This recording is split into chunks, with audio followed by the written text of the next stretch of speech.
I still remember that night like it's carved into my skin. The house was quiet, the kind of silence that makes you hear your own heartbeat. I thought I was safe, tucked away in my room, drifting into sleep. But then I felt the door open, soft footsteps. The air shifted, and suddenly he was there, standing over me while I pretended to sleep. What happened next? I've never told anyone. Until now. Summer had a way of stretching time, of making the days feel longer than they really were. I had just finished my first year away at college, and coming back home felt strange, like stepping into a version of myself I thought I had outgrown. The house smelled the same. The floors creaked in the same familiar spots. But I was different. Or maybe I wanted to believe I was. My parents were away for most of that summer, caught up in work trips and endless responsibilities that always seemed more important than being home. So the house didn't feel like theirs anymore. It felt like ours, mine and his. He wasn't supposed to be the one I noticed. He wasn't supposed to be the reason my chest tightened whenever silence filled the space between us. But from the very beginning, from the first day I dropped my suitcase in the hallway, there was something about the way his eyes lingered a second too long, or the way his voice softened when he said my name. He had grown taller since I last saw him, shoulders broader, jawline sharper, like the boy I knew had been carved into something else while I was gone. We were close once, the kind of close that only comes from years of living under the same roof. But now there was a distance, a strange gap filled with unspoken things. The first few days were ordinary enough. We'd spend mornings lazily eating cereal on the couch, the TV humming with reruns neither of us paid much attention to. Afternoons passed in the sticky heat, fans whirring uselessly as we complained about how boring this town was, how nothing ever happened here. Sometimes we'd drive around aimlessly, windows rolled down, music too loud, pretending the wind in our hair was freedom instead of restlessness. On the surface, nothing had changed. We were just two people stuck in the same house, passing time the way we always had. But underneath, everything felt different. I started to notice things I hadn't before. The way his laughter filled a room and lingered in my head long after it faded. The smell of his cologne, something sharp and clean that clung to his t-shirts and left me dizzy when I borrowed one to sleep in. The way he carried himself, confident without even trying, made me suddenly aware of my own awkwardness. And he noticed me, too. I could feel it, in the way his gaze would sometimes linger just a beat too long, like he was trying to solve a puzzle he couldn't admit existed, in the way his jokes grew softer, more personal, as if they were meant only for me. But we never spoke of it. Not then. One night, about a week after I came back, we sat on the porch together, the air heavy with the smell of summer rain. He leaned back in his chair, legs stretched out, head tilted toward the stars. I watched him from the corner of my eye, trying to memorize the curve of his profile, the way his lips curved slightly upward even when he wasn't smiling. "Do you ever think," he said suddenly, breaking the silence, "that some things are just inevitable?" I frowned, caught off guard. "Like what?" He shrugged, not looking at me. "Like no matter what you do, or how hard you try to avoid it, it's going to happen anyway." I wanted to ask him what he meant. I wanted to push until he gave me an answer, but my throat tightened, and instead, I just nodded, pretending I understood. That was the first time I felt it. The shift, like the ground beneath us had tilted slightly, and we were sliding towards something we couldn't name, something dangerous. I told myself I was imagining it, that I was reading too much into nothing. But deep down I knew something was coming. Days blurred together, the kind of summer haze that makes every memory feel dipped in amber. It should have been simple. Wake up late, eat whatever was easy, waste the afternoon pretending to be busy. But nothing about that summer felt simple to me. He was everywhere. In the kitchen, barefoot, leaning against the counter with a glass of water, looking like he belonged to some picture I wasn't supposed to look at too long. In the living room, sprawled across the couch, taking up too much space, daring me to either join him or leave. Even in my room, when he'd knock gently on the door and ask if I wanted to watch something together, his voice carrying that mix of casual and careful that made my stomach twist. It wasn't just me noticing him. It was him noticing me, 2.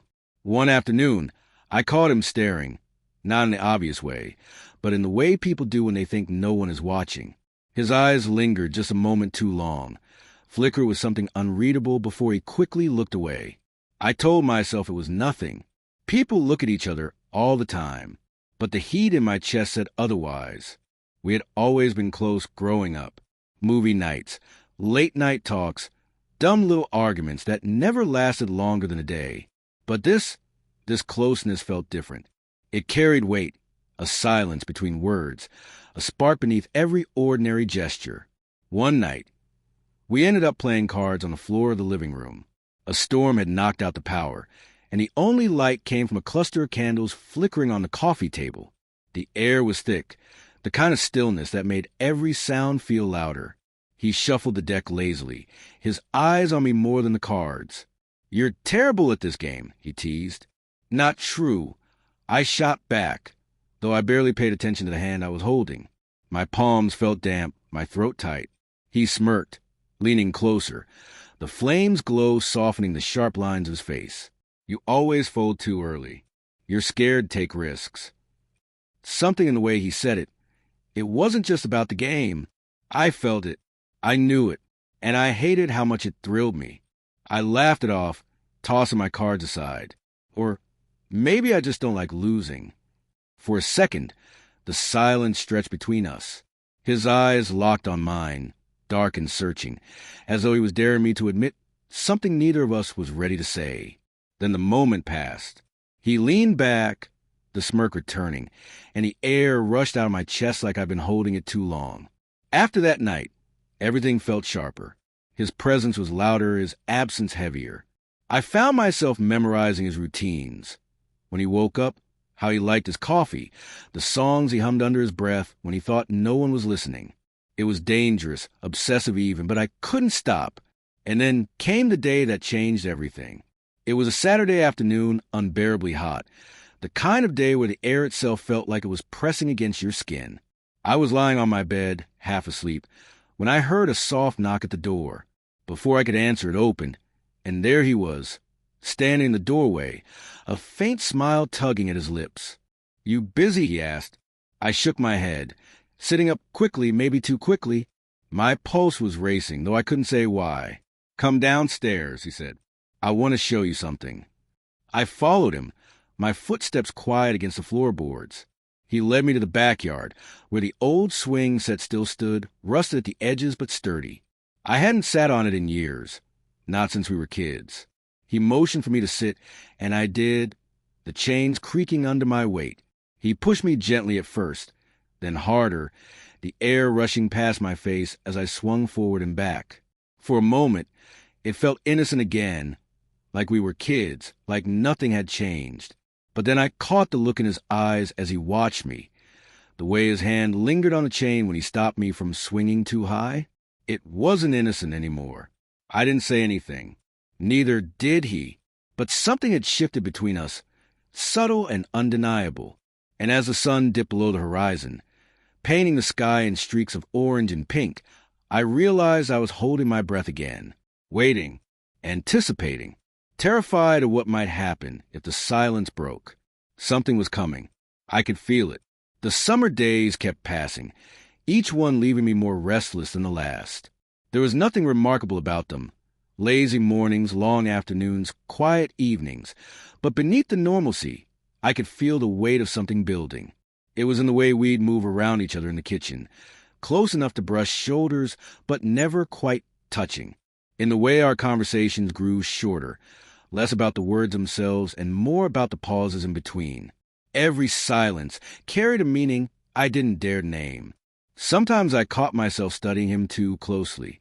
The curve of his hand gripping a glass, the way the muscles in his forearm tightened when he lifted something heavy, the small scar near his jaw I'd never noticed before. I told myself I was just being observant, but the truth was harder to admit. I was memorizing him, and he was noticing me, too. I could tell in the smallest ways. How his eyes flickered toward me when he thought I wasn't looking, how his tone softened when he spoke to me, how he laughed a little too easily at my jokes. None of it was proof, not really, but together It added up to something undeniable. One evening, we went for a walk. The sun was just beginning to set, painting the sky in streaks of gold and purple. The air smelled of cut grass and warm asphalt, and for a while we didn't talk. We just walked side by side, our steps in sync, the quiet between us heavier than any words. At one point, our hands brushed. It was nothing, a passing accident, skin against skin for less than a second. But my entire body reacted like it had been struck by lightning. I pulled my hand away too quickly, heart hammering, cheeks burning. He didn't say anything, just glanced at me, his expression unreadable, and kept walking. That night, I couldn't sleep. I lay awake replaying that tiny moment over and over, wondering if he felt it too, wondering if he was lying awake somewhere in the same house, thinking the same thing. The tension only grew from there. We found excuses to be near each other, helping with chores that didn't need two people, sitting too close on the couch under the pretense of sharing a blanket, lingering in doorways longer than necessary. Every small interaction felt charged, as though the air itself was daring us to cross a line neither of us could admit existed. One afternoon, we ended up in the kitchen together, both reaching for the same glass on the counter. Our hands touched, really touched this time, and neither of us pulled away right away. His skin was warm against mine, his gaze flicking up to meet mine for just a second. It was such a small thing, but my chest tightened as though the world itself had shifted. I broke the moment, laughing nervously, muttering something about needing water. He didn't argue, but the silence that followed was louder than any words could have been. Another time, late at night, we sat in the living room watching a movie. The glow of the screen lit his face in soft flashes, shadows dancing across his features. I tried to focus on the film, but my eyes kept drifting toward him, toward the way his arm brushed against mine on the couch, the way his breathing slowed as he leaned back, relaxed, unaware of how much space he occupied in my head. At some point, he shifted, his knee brushing against mine. He didn't move it away, and neither did I. The contact was small, almost invisible, but it set my nerves on fire. I don't remember how long we sat like that, connected by nothing more than a single point of contact. But I remember the way it felt, dangerous, thrilling, inevitable. Still, nothing was said, nothing was admitted, and maybe that was the cruelest part, the way everything stayed just beneath the surface, unspeakable but undeniable. The days stretched on like that, ordinary on the outside, unbearable on the inside.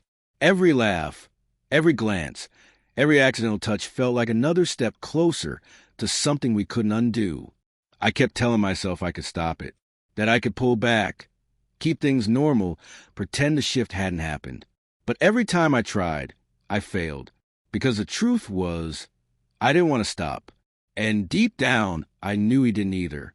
The moment was coming. I could feel it pressing closer with every passing day, like the air before a storm, thick, heavy, waiting to break. The heat of summer had settled into everything by then, our clothes, our skin, even the walls of the house. Nights were the worst. The air was thick, heavy, impossible to escape. Sleep came slowly, if at all, and in those sleepless hours, every sound carried louder than it should have. I'd lie awake in my room, listening to the creak of the floorboards when he walked down the hall, the faint sound of running water when he stayed up late, the occasional laugh muffled through the walls. It was like the house itself was reminding me that he was there, always there, too close. One evening, after another long day of pretending everything was normal, we ended up in the kitchen together again. It was late, the kind of late where silence feels heavier, where even hum of the refrigerator seems too loud. He was leaning against the counter, a glass of water in his hand, and I was pretending to rummage through the fridge for something I didn't need. The moment stretched out, quiet and tense, until finally he broke it. "You've been different since you got back," he said, his voice low, careful. I froze, keeping my eyes on a half-empty shelf in front of me. "Different how?" He shrugged, though I could feel his eyes on me. "Just different. Older, maybe. Quieter. Like you're carrying something you're not saying." The word sent a shiver through me. I forced a laugh, closing the fridge door a little too quickly. "Maybe I am." Our eyes met then, really met, and it felt like standing on the edge of a cliff. My heart was pounding, My breath caught somewhere in my throat, and I knew that if either of us said the wrong thing, the ground would give way beneath us. But neither of us spoke. Instead, I grabbed a glass, filled it with water, and escaped back to my room, closing the door a little harder than I meant to. That night, I didn't sleep at all. The tension followed us everywhere. Into the living room when we sat too close on the couch. Into the car when our hands brushed while shifting gears. Into the silence of shared meals, when every word felt like it carried more weight than it should. It was unbearable, and yet I couldn't stop feeding it. One afternoon, a storm rolled in, dark clouds swallowing the sky, thunder shaking the windows. The power flickered, then went out entirely, plunging the house into shadows. We lit a few candles, the soft glow making the rooms feel smaller, more intimate. He sat across from me at the table, the flame light dancing in his eyes, and for the first time, I wondered if he saw me the way I was starting to see him. The storm raged outside, but the real storm was in the silence between us. At one point, lightning split the sky, followed by a crack of thunder so loud it made the walls shake. Instinctively, I flinched, and he laughed softly. Not cruelly, just tenderly. "You still hate storms," he said. I nodded, embarrassed, suddenly very aware of how close he was. Always have. He leaned forward slightly, elbows resting on the table, his voice softer now. "You don't have to be scared. Not while I'm here." The words lingered in the air, heavier than they should have been. I swallowed hard, trying to steady my breathing, but the truth was I wasn't scared of the storm anymore. I was scared of him, of us, of what we were becoming. When the lights finally came back on, I almost wished they hadn't. The moment that sealed it came a few days later. It was late past midnight, and I couldn't sleep again. I wandered into the hallway, drawn by the faint sound of music coming from his room. His door was half open, and inside, he was sitting on the floor with his headphones draped around his neck, humming along to a song I didn't recognize. He looked up when he saw me, surprised but not bothered. "Couldn't sleep?" I shook my head, leaning against the doorframe. "You?" He smiled faintly. "Same." For a while, I just stood there, watching him in the soft glow of the lamp. It felt almost safe, like the world outside that room didn't exist. "Come in," he said finally, patting the floor beside him. I hesitated, every instinct screaming at me to turn back. But my feet moved anyway, carrying me across the room until I was sitting beside him, close enough to feel the warmth radiating from his body. We didn't say much after that. Just sat there, listening to music, the silence between us stretching thinner and thinner, like something waiting to break. And in that moment, I knew something was about to change. The night I sat on his floor, listening to music should have been harmless. But it wasn't. I didn't realize it then, but that moment planted something in both of us that couldn't be undone. The next morning, I woke up unsettled. I kept replaying the way he looked at me in that dim light, soft, almost like he was memorizing my face. It was nothing, I told myself, just my imagination. But the thought clung to me all day, like a secret bruise only I could feel. At breakfast, our eyes met across the table. Brief, too brief, but my stomach twisted all the same. He didn't say much. Neither did I. It was becoming a pattern. Words replaced by silence, silence heavy with everything we weren't saying. Later that week, we ended up alone in the living room again. A movie played on the TV, but neither of us was really watching. The couch between us felt both too wide and not wide enough. I shifted, trying to focus, but every time I moved, my knee brushed his. At first, I thought it was accidental, but then he didn't move away. The contact was small, skin against skin, but it sent a jolt through me, sharp and undeniable.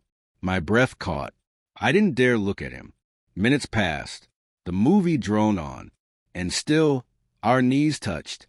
I don't know if he realized how much it meant, or if it was as casual as leaning against a pillow. But for me, it was electric, dangerous. Finally, I couldn't take it. I stood abruptly, muttering something about getting water, and fled to the kitchen. My hands shook as I gripped the counter. This was wrong. So wrong. But when I came back, he was still there, eyes on me, like he knew exactly what I was running from. The tension didn't ease after that. If anything, it grew heavier, filling the air like smoke. Small moments piled up. The way his hand brushed mine when passing a plate at dinner. The long stares that lasted just a heartbeat too long. The way he said my name sometimes, so soft it barely sounded like him. It was maddening. I didn't know if I was imagining it all, if my brain was twisting ordinary gestures into something forbidden, or if he really felt it too. The uncertainty was worse than the truth. One evening, I was working on my laptop in the living room when he walked in, phone in hand. He sat down beside me, close enough that our shoulders almost touched. "What are you working on?" he asked casually. "Just stuff," I said, closing the screen too quickly. He smirked, tilting his head. "You're jumpy lately." "I'm not." "You are." His tone was playful, but there was something beneath it, something heavier. I swallowed hard, staring at the blank TV screen. My reflection looked back at me, tense, restless, guilty. Then, before I could stop myself, I asked, "Do you ever feel like something's wrong, but you can't stop?" The words hung in the air, sharp and fragile. My chest tightened instantly. I wished I could grab them back, shove them down where they belonged. But it was too late. He was already looking at me. His expression softened, serious now.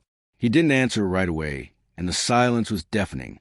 Finally, he whispered, "Yeah, I know that feeling." Our eyes locked. Time slowed. And in that quiet, I felt the world tilt. We didn't say anything more that night. He left the room first, leaving me with my heart hammering and my throat dry. I lay awake for hours afterward, replaying his words, his tone, the look in his eyes. It wasn't just me. He felt it too. But with that realization came a new fear. If someone else noticed, even for a second, everything would fall apart. And maybe that was why, the next afternoon, when a friend dropped by unexpectedly, I panicked. We were in the kitchen when the knock came at the door. My pulse spiked instantly. He looked at me, then at the door, then back at me. His expression was unreadable. When I opened the door, my friend stepped inside, cheerful and oblivious. The shift was immediate. Our tension had to vanish, hidden behind small talk and forced normalcy. But I could feel it, like a live wire beneath the surface. Every time I caught his eye across the room, I was terrified my friend would see what was happening between us. It was unbearable. After my friend left, I collapsed onto my bed, staring at the ceiling, wondering how long we could keep this up before someone else noticed. And worse, wondering if part of me wanted to be caught. That was the beginning of the end. Because once you admit something exists, even silently, without words, you can't put it back in the dark. It grows. And ours was growing fast. The days that followed blurred together, but the tension sharpened with every small interaction. It was like a storm building silently above us. Thick air, heavy clouds, waiting to break. I tried to bury myself in distractions, reading, scrolling endlessly on my phone, even leaving the house for long walks I didn't need. But every time I came back, there he was, always there. Sometimes sitting on the porch with a cup of coffee, sometimes leaning against the kitchen counter like he was waiting for something, waiting for me. And though I never admitted it, a part of me was drawn back to him no matter how far I wandered. One night, I stayed up later than usual, curled on the couch with a blanket. The house was dark except for the flickering light of the TV. I thought I'd finally found some space to breathe. Then I heard the quiet creak of the floorboards. He appeared from the hallway, half in shadow, wearing nothing but a t-shirt and sweatpants. My chest tightened instantly. "You're still up?" he asked softly. "Yeah," I said, forcing my voice steady. He nodded, then sat down, close. Too close. The couch sagged beneath us, pulling our bodies just enough toward each other. I could feel the heat radiating from his skin through the blanket draped around me. My heart raced. For a while, we just sat there in silence, pretending to watch the screen. But the silence wasn't empty. It was thick, heavy, electric. Then, slowly, his hand brushed mine under the blanket. At first, I thought it was an accident, but he didn't pull away. Neither did I. We sat there, hands barely touching, both frozen in the wrongness and the thrill of it. My breath hitched, shallow, uneven. Finally, I whispered, "You shouldn't." He turned his head, eyes searching mine. And in the dim glow, I saw something raw there, longing conflict, the same storm raging in me. "I know," he said quietly, but he didn't move his hand. The next morning, everything looked normal again. Sunlight streamed through the windows, and we acted like nothing had happened. But the memory clung to me, replaying over and over in flashes. The warmth of his skin, the sound of his voice, the weight of his gaze. I told myself it wasn't real. Just a slip, just my imagination. But then, the universe tested me again. That afternoon, we ended up in the kitchen together. Just the two of us. I was reaching for a glass on the top shelf when my fingers slipped. The glass tilted dangerously, and before I could react, his hand shot up, steadying it. But in the process, his other hand landed on my waist. It was a simple gesture, steadying me, holding me, but it sent a shock to me like electricity. My body froze. His hand lingered just a fraction too long before he pulled back. Our eyes met, wide and startled, both of us caught in the act of something we couldn't name. Neither of us said a word, but the silence said everything. That night, lying in bed, I couldn't stop replaying it. The way his hand had felt, the way I hadn't pushed it away. Shame gnawed at me, but underneath it was something worse. The truth that I didn't want it to stop. I wanted more, and that realization terrified me. The following weekend, the tension finally cracked wider. We were cleaning up after dinner. Just the two of us again. Music played low from the speaker. Some old song with a slow rhythm. He rinsed a plate, passed it to me to dry. Our fingers brushed, slick from the water, and I dropped the towel in surprise. We both reached down at the same time, our hands colliding, tangling. We froze. For a heartbeat, the world stopped. His hand closed around mine, strong and sure, and he didn't let go. My breath came fast, uneven. His eyes searched mine, full of questions neither of us dared ask aloud. Finally, I whispered. Someone could see. His grip tightened just slightly. "No one's here." It wasn't permission. It wasn't even a confession. It was just truth, but it was enough. We stood there, hands locked, music humming in the background, until the weight of it became unbearable. I pulled away first, retreating to my room, my pulse hammering in my ears. I pressed my back against the door, whispering to myself, "This can't happen. It can't." But the echo in my chest betrayed me. It already was. That was the danger of it. The way something so small could feel so monumental. A touch, a glance, a silence that lingered too long. Every moment felt like a test, a line crossed, a secret deepening. And every time, I told myself I'd pull back. But I never did. The days after that night blurred into one long stretch of unbearable quiet. Every glance carried weight. Every silence filled with meaning. It was like living inside a secret we hadn't chosen to speak aloud, but couldn't escape from either. One evening, I was in the living room, scrolling absently through my phone, when I felt his presence before I even looked up. He leaned in the doorway, arms folded, watching me with an unreadable expression. I swallowed, suddenly hyper-aware of how alone we were. "What?" I asked, trying to sound casual. He shook his head lightly. "Nothing. Just you're quiet lately." "I'm fine," I muttered, eyes fixed back on my phone. But my hands were trembling, and I knew he could see it. There was a pause, the kind of pause that dragged like gravity. Then, softly, he said, "You don't have to pretend around me." The words were simple, but they pierced. My throat went dry, my chest heavy. Pretend. That's all I'd been doing. I wanted to answer, to tell him everything. How confused I was, how much I hated myself for not pulling away sooner, how much I wanted it to stop, but couldn't stop thinking about him. But the words stuck. I stayed silent, and he didn't push. Instead, he crossed the room, sat down in the armchair across from me, and for a long time, we just looked at each other without saying a word. It was more dangerous than anything we'd done. The next test came the following morning. I was making coffee, my hair still messy from sleep, when he came up behind me. His hand brushed against my back, just a light touch, barely there, but it sent shivers down my spine. "You always take it black?" he asked casually, as if nothing had happened. I nodded quickly. "Yeah, I like it strong."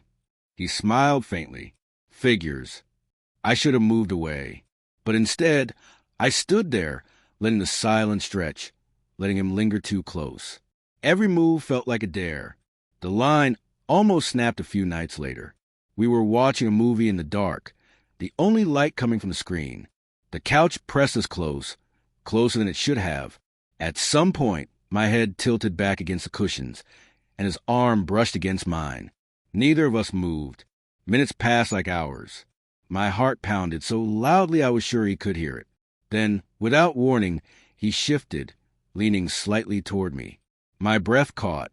For a split second, I thought he was going to kiss me. My mind screamed that I should move, stop it, say something, but my body didn't listen. I stayed frozen, caught in the impossible gravity of that moment. And then, the sound of footsteps upstairs shattered it. We jerked apart instantly, like fire meeting water. My pulse thundered in my ears as we sat there in stiff silence. The spell broken. Nothing happened. But everything had almost happened, and that almost haunted me.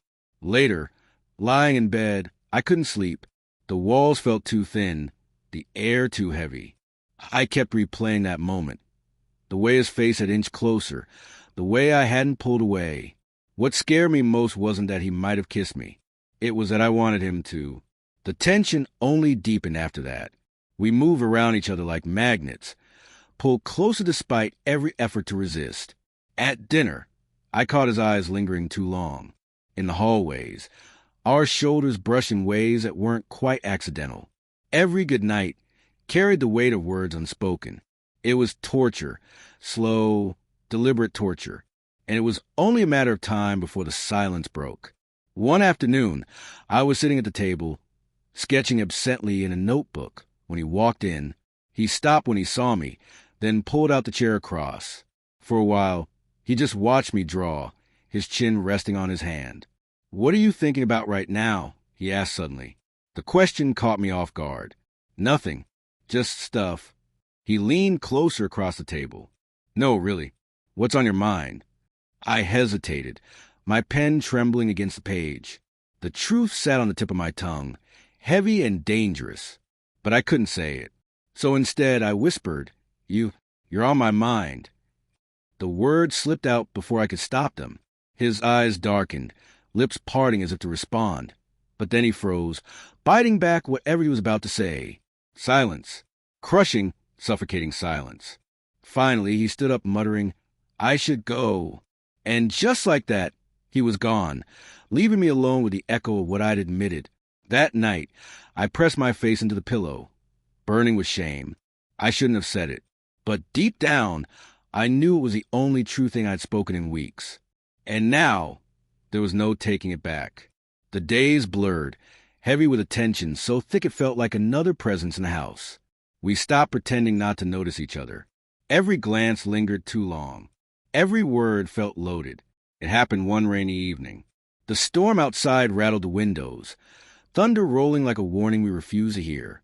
I was curled up on the couch with a blanket, reading half-heartedly, when he came downstairs.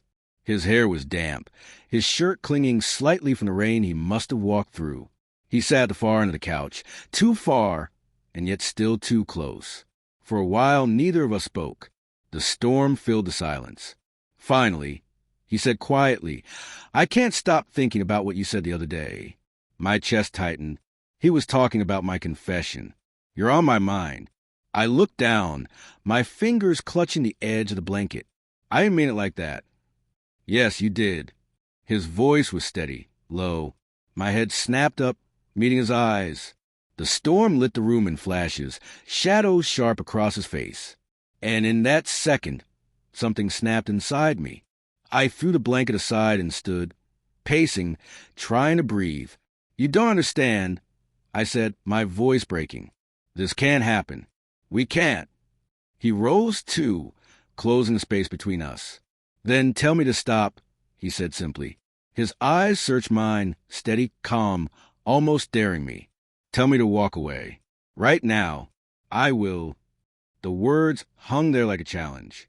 But I couldn't. My lips parted, my chest heaved, but no sound came out. And he knew. The distance between us collapsed. I felt his hand brush against mine, tentative, testing. When I didn't pull away, his fingers lingered, tracing slow patterns across my skin. It was nothing, barely a touch, and yet it was everything. My heart pounded, my whole body trembling, as if one small move would set the world on fire. The sound of footsteps upstairs made us flinch apart instantly. I stumbled back, breathless, clutching my chest as if I could force my heart to calm. He turned away, running a hand through his hair, whispering, "Not here. Not now." But the damage was done. From that moment, everything shifted. We avoided each other for hours, pretending the touch hadn't happened, pretending we were still safe inside the fragile walls of silence. But silence no longer held. Every brush of his shoulder, every glance across the room carried the weight of what we hadn't said. The next test came late one night. I couldn't sleep, so I went to the kitchen for water. The house was dark, the storm gone, replaced by a heavy stillness. He was already there, leaning against the counter, glass in hand. We froze when our eyes met. Neither of us moved. Finally, I whispered, "Why are you awake?" He gave a humorless smile. "Couldn't sleep. Too much on my mind." The way he said it, the way his eyes held mine, left no doubt about what was haunting him. I swallowed hard, stepping closer. Me too. That was all it took. The space between us closed in seconds. He reached out, his fingers grazing my arm, sliding down slowly, carefully, until his hand found mine. I should have pulled away. I knew I should have. But instead, I let him hold it. The world outside was silent. The house asleep, the night pressing around us. It felt like standing on the edge of something vast and dangerous, knowing one step forward would change everything forever. And still, neither of us stepped back. A sound from upstairs, a door creaking, someone shifting in bed, snapped us apart again. We jumped back, hearts pounding, eyes wide with fear. The danger was real now. If someone saw us, if someone even suspected, I bit my lip, whispering, "This is too risky." His jaw tightened, his hand twitching like he wanted to reach for me again, but didn't. "Then tell me it's over," he said. "Tell me you don't feel it too." But I couldn't, and that silence was louder than any confession. That night, lying in bed, I couldn't stop shaking. We hadn't kissed. Not yet, but somehow it already felt like we'd crossed a line. And deep down I knew the next time there'd be no pulling back. The days that followed were unbearable. It was as if the air itself had changed, charged, heavy, restless. I couldn't escape him, and I couldn't escape myself. Every glance felt like a touch.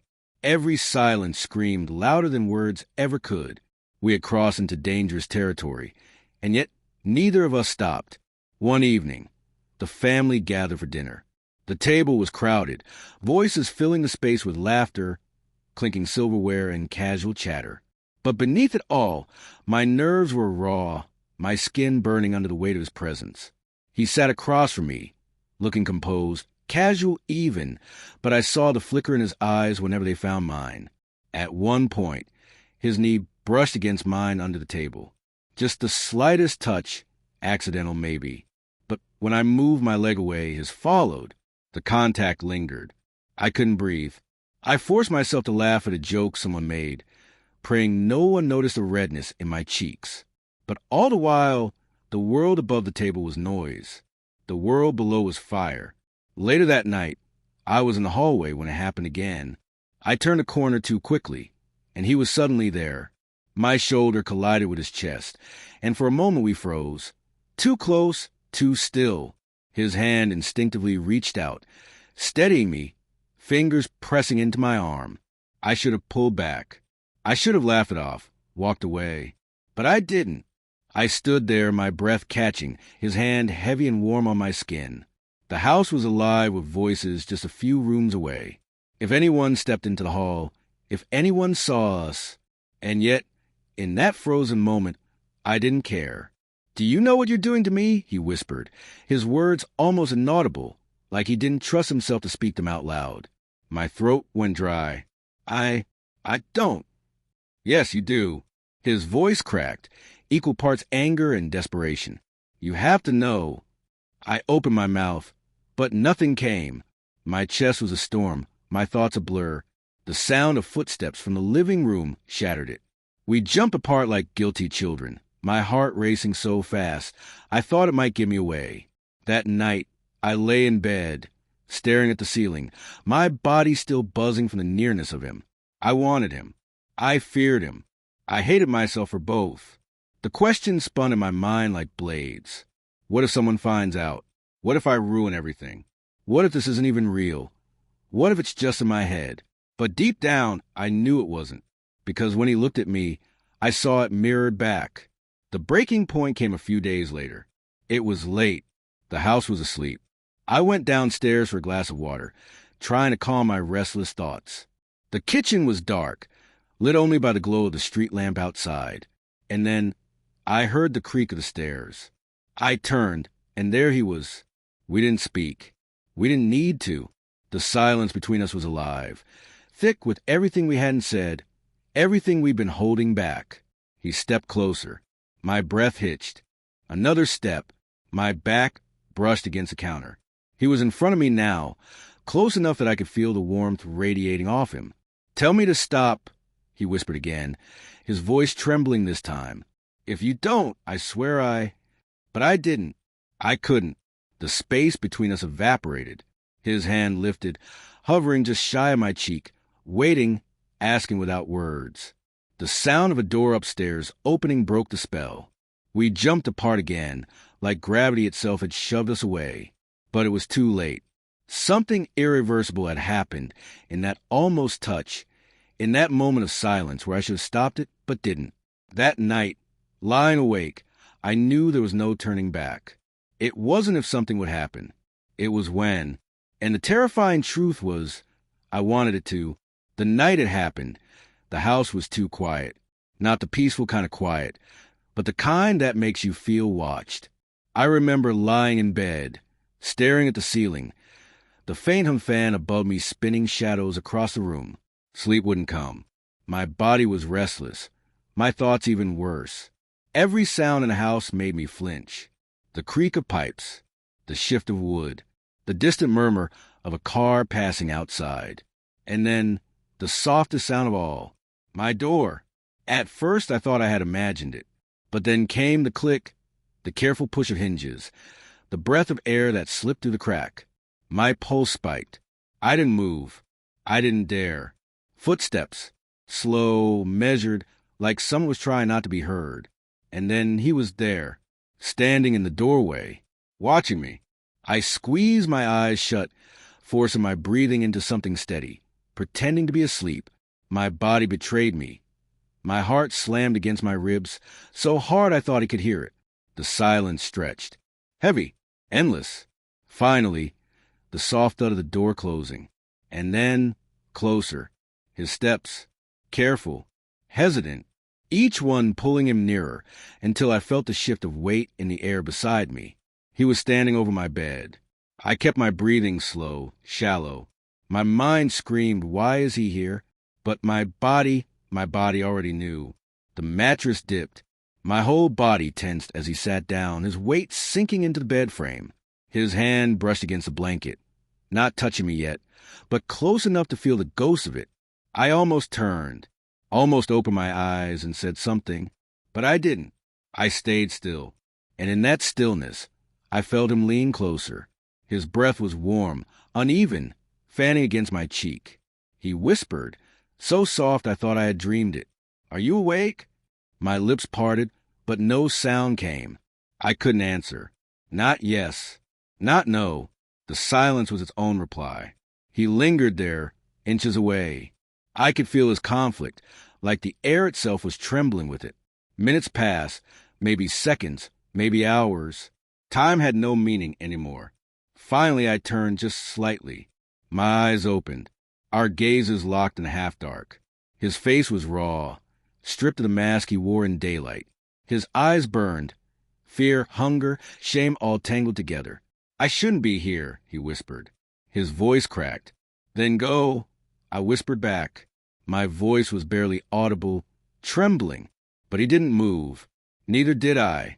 He reached out then, his hand hovering above mine, trembling like he was holding back a storm. "Tell me to stop," he said again, his words desperate. "Please tell me to stop." I should have. God, I should have. But my silence was louder than any word.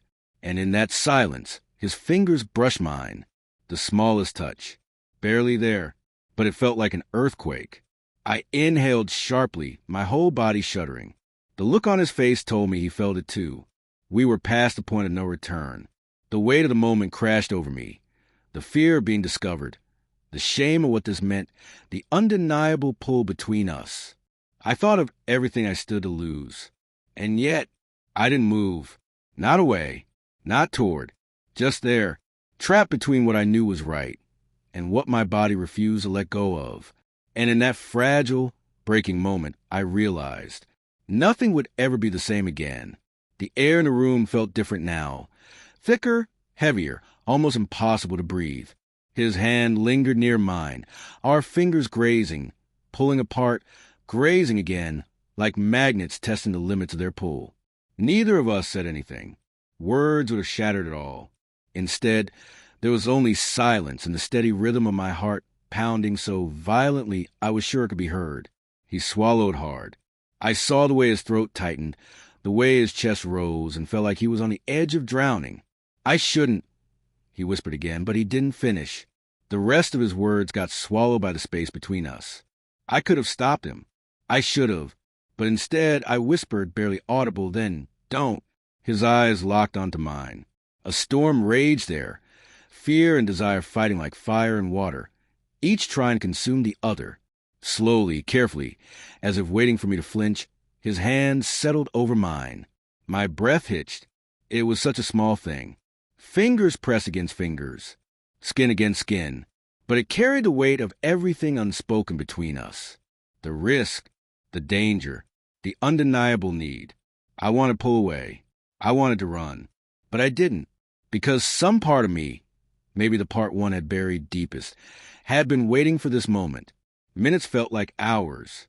His thumb brushed over my knuckles, slow, trembling. "You're shaking," he whispered. "So are you," I whispered back. His lips parted, like he wanted to say something else. But he didn't. Instead, he leaned closer. I froze. Every nerve in my body screamed at once. But I didn't move. His breath ghosted over my cheek. So close, so unbearably close, but still, he held back. "Tell me no," he said again, almost begging. His voice was rough, broken. I couldn't. Not because I didn't want to, but because some traitorous part of me couldn't force the word past my lips. And he knew it. The space between us collapsed. It wasn't a kiss. Not yet. But it was the almost kiss that hung heavier than anything else. His forehead rested against mine, eyes shut tight like he was bracing for impact. I stayed there, frozen in that fragile contact, my chest pressed tight, my lungs refusing air. It was wrong. Every part of me knew it. And yet it felt inevitable. When his lips finally brushed mine, it wasn't desperate or forceful. It was hesitant, trembling, like he was terrified of what it meant. It was a question, not an answer, and my stillness was the answer he needed. The kiss deepened, slowly, almost painfully slow. My hands curled into fists against a blanket, gripping tight like I was holding on to the last thread of reason. But reason had no place here anymore. His hand slipped to my jaw, tentative, almost reverent, like he was memorizing the shape of me in the dark. I trembled under his touch, but I didn't pull away. The world outside my room ceased to exist. There was only this, him, me, and the secret that now bound us in silence. Suddenly, the creak of a floorboard in the hallway. We froze.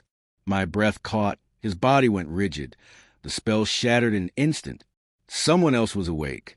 His eyes widened, panic flashing across his face.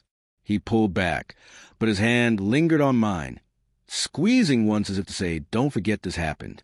The sound faded. No door opened. No voice called out. Whoever was had passed. But the damage was done.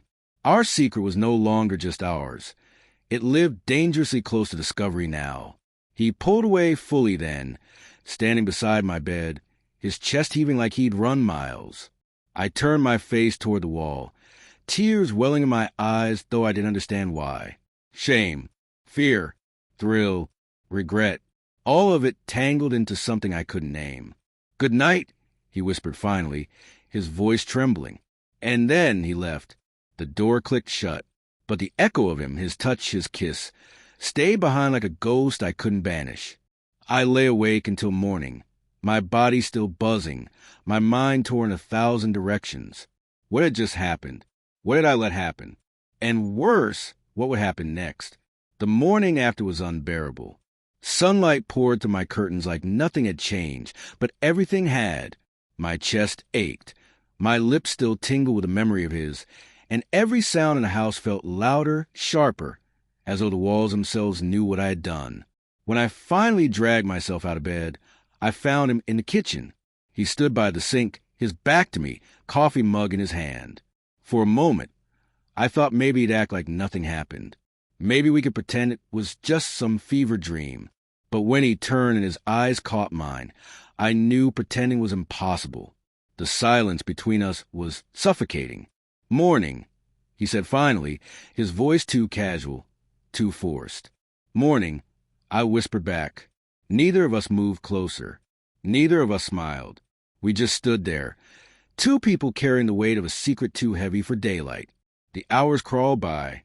Every room in the house felt too small, too filled with the echo of last night. I avoided him as best I could, ducking into hallways, shutting my door, pretending to read while my heart thudded like a guilty drum. But avoiding only made the moments we did cross paths even worse. His gaze lingered longer than it should. Mine darted away too quickly. Every brush of proximity felt electric. An accidental graze in the hallway, the way his arm reached past me to grab something off the shelf. Each touch was nothing. Each touch was everything. By evening, I couldn't take it anymore. I found him sitting outside, the sky dimming into shades of purple and orange. He didn't notice me at first, or maybe he did and was pretending not to. His posture was stiff, shoulders hunched forward, like he was holding back a storm. I hesitated in the doorway, then stepped out. He glanced at me, then quickly looked away. Finally, I broke the silence. "We need to talk." His jaw tightened. "No, we don't." "Yes, we do." My voice shook, but I didn't stop. "We can't just pretend it didn't happen." He closed his eyes, exhaling like the weight of it was crushing him. "I made a mistake," he said finally, his tone sharp but his eyes soft, pained. "Last night should never have happened." The words cut deeper than I expected. "I know," I said quickly, though my chest screamed otherwise. "I know it was wrong." But wrong didn't erase the way my heart had leapt, the way my body had betrayed me, leaning closer instead of pulling away. "You don't understand," he said, his voice breaking. "If anyone knew—" He stopped himself, shaking his head. "I know," I whispered. "I know the risk. I feel it too." Our eyes met again, and in that stare was everything we couldn't say aloud. The air thickened between us, and for a moment I thought he'd stand, walk away, leave me stranded in the silence. But instead, he did the opposite. He reached out, fingers brushing mine like last night. It was enough to undo me. I pulled in a sharp breath, my throat tight, my body trembling. "Stop," I whispered, but my hand didn't move. His fingers wrapped around mine, warm and steady. "I can't," he whispered back. And in that confession, I felt my chest collapse and expand all at once. We sat there, the world around us fading as night fell. At one point, a door creaked inside the house, and we pulled apart so fast it hurt. Our hands jerked back to our sides, our faces schooled into blankness.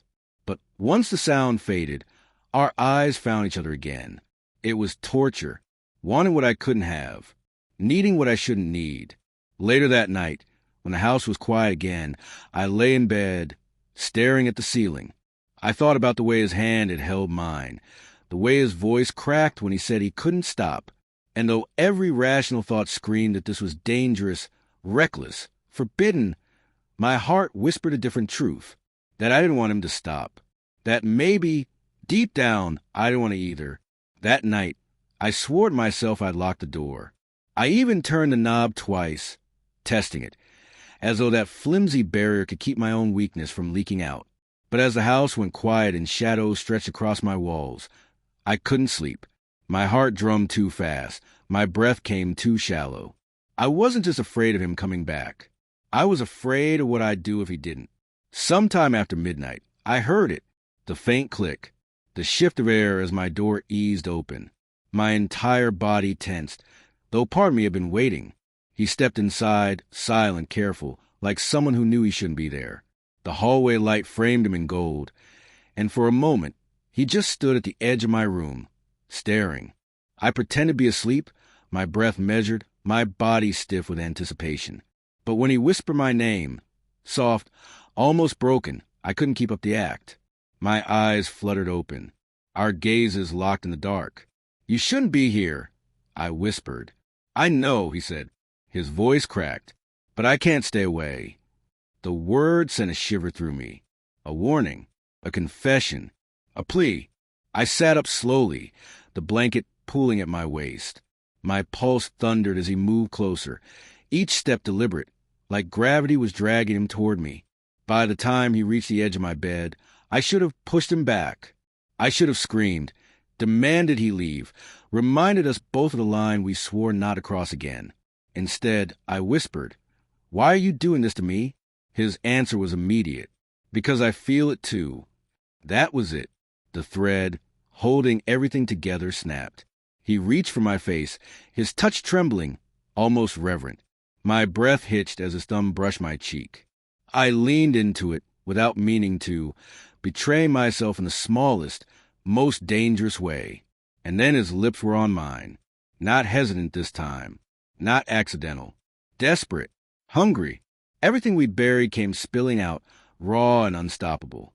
For a moment, the world shrank to nothing but that kiss. The heat of it, the ache in it, the terrifying rightness of something so wrong. But then footsteps echoed in the hallway. We broke apart instantly, breathless, hearts pounding like war drums. The doorknob rattled once, then stilled. Whoever was moved on. The silence that followed was deafening. He looked at me, panic flashing in his eyes, but I didn't pull away. I couldn't. Instead, I whispered, "If anyone finds out." "They won't," he cut in, his voice low, steady, almost like a promise. But promises meant nothing here. We sat frozen in the dark, our lips still tingling, our bodies still burning. And even as fear gnawed at me, fear of being caught, fear what this meant, I realized something that terrified me even more. I didn't want to stop. Not anymore. That night changed everything. Not because of what we did, but because of what we couldn't undo. The kiss wasn't an accident anymore. The silence wasn't innocent anymore. The door wasn't safe anymore. Every glance, every touch, every moment after carried the weight of that night. And as I lay back down, my heart still racing, I knew the truth I had been running from. Whatever this was, it had only just begun. Some things can't be undone. The next morning, I woke to sunlight bleeding through my curtains, but everything felt darker. My lips still tingled. My body still carried the memory of his touch, and yet the room was heavy with silence. The kind of silence that knows what you did and won't let you forget it. When I walked into the kitchen, he was already there. He didn't look at me. Not once. His coffee mug trembled faintly in his hand, but he kept his gaze fixed on the floor, like if he avoided my eyes, then last night might disappear. It didn't. We spoke only in fragments. About breakfast. About errands. About nothing that mattered. And yet, beneath every word was a roaring current, a question neither of us dared ask. Were we now? That day stretched on endlessly. I wanted him to say something, to break the suffocating quiet, but instead, we orbited each other like strangers. Every time our paths crossed in the house, my chest clenched. His hand would brush the counter, mine the edge of the chair, both of us careful not to repeat the mistake of the night before. But was it a mistake? That question poisoned everything. For days, we carried the secret like a wound. It pulsed beneath our skin, unseen but impossible to ignore. At night, I lay awake staring at the ceiling, replaying the moment over and over. His breath on my face. His words, I feel it too. The kiss that had burned like fire and left nothing but ash in its wake. And every morning, I watched him avoid me with a precision that hurt more than rejection. Until one night, he finally broke. We were in the living room, the TV humming faintly in the background. He sat at one end of the couch, I at the other. The distance between us felt like a canyon, and yet I could feel his eyes on me even when I pretended to look away. Finally, he whispered, "We can't ever talk about that night."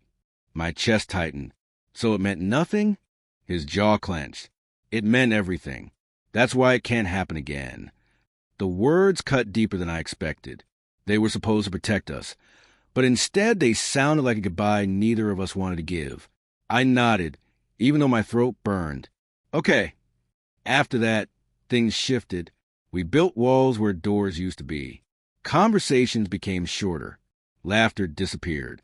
And yet, sometimes when no one else was around, I caught him looking at me with that same ache in his eyes, the same ache I carried in mine. We never touched again, never spoke of it, but silence doesn't erase memory. Years have passed, and still that night lives in me. I've tried to bury it, to file it away under things best forgotten, but the truth is, it shaped me. It showed me how fragile boundaries can be, how dangerous silence is, how one moment can redraw the map of your entire life. I don't know if he ever thinks about it. Maybe he's moved on. Maybe he regrets it every day. Maybe he convinces himself it was just weakness in the dark. But for me, it was both the most terrifying and the most human moment of my life.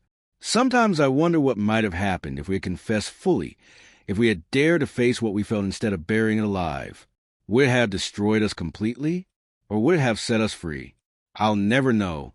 All I know is that night lives in my chest like a ghost, not haunting me with screams or shadows, just with a whisper, a reminder that sometimes love doesn't come dressed as love. Sometimes it comes as a mistake, and some mistakes, no matter how wrong, are unforgettable. Final reflection. If I could go back, would I stop it? Would I turn away, lock the door tighter, pretend the footsteps never came?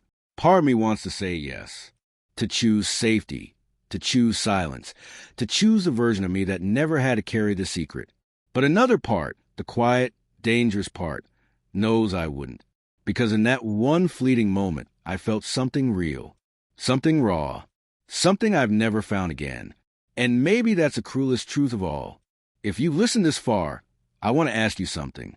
What's the one word this story left you with? Was it confused? Heartbroken? Exposed? Or maybe something you can't even name? Type that word in the comments. I want to feel what you felt. And if you've ever carried a secret like mine, one you've never told anyone, share it here. This space is safe. You're not alone. Don't forget to subscribe. There are more stories I'm finally ready to tell.